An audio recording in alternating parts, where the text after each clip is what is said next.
The ongoing COVID-19 crisis has dealt a blow to the world's tourism industry. But when travel stopped, the fragile ecosystem of Thailand's iconic Phi Phi Islands got a breather and a chance to recover from an ecological catastrophe. Take a look at our next detailed report. Dazzling blue waters and a sandy white beach.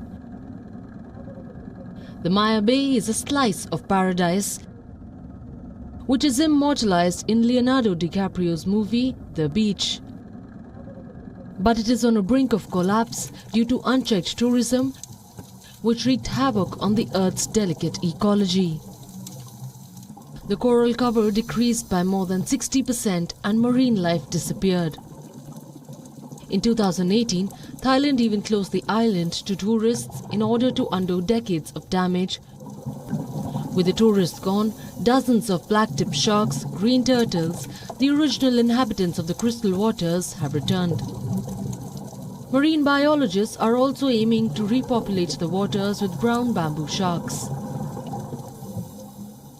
These shark species are bottom species. They must living in the coral reef.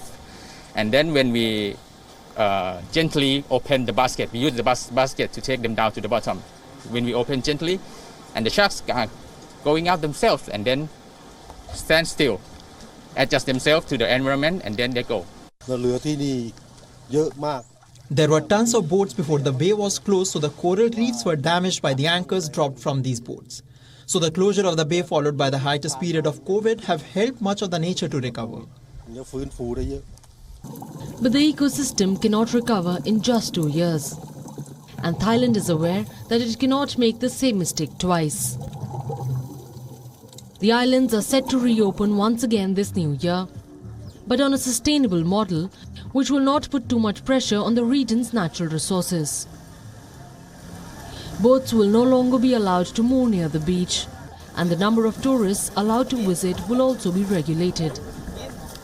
But the government's plan have not been welcomed by all.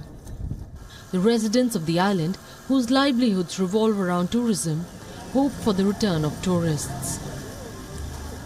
For Thailand, it will be a tricky balancing game, managing a bustling economy and a fragile natural ecosystem which once lost cannot be recovered again. For now, the Omicron variant has once again put the tourism industry on an uncertain footing and given the island's marine wildlife a little more time to recover. Bureau Report, WION World is One. WION World is One is now available in your country. Download the app now and get all the news updates on the move.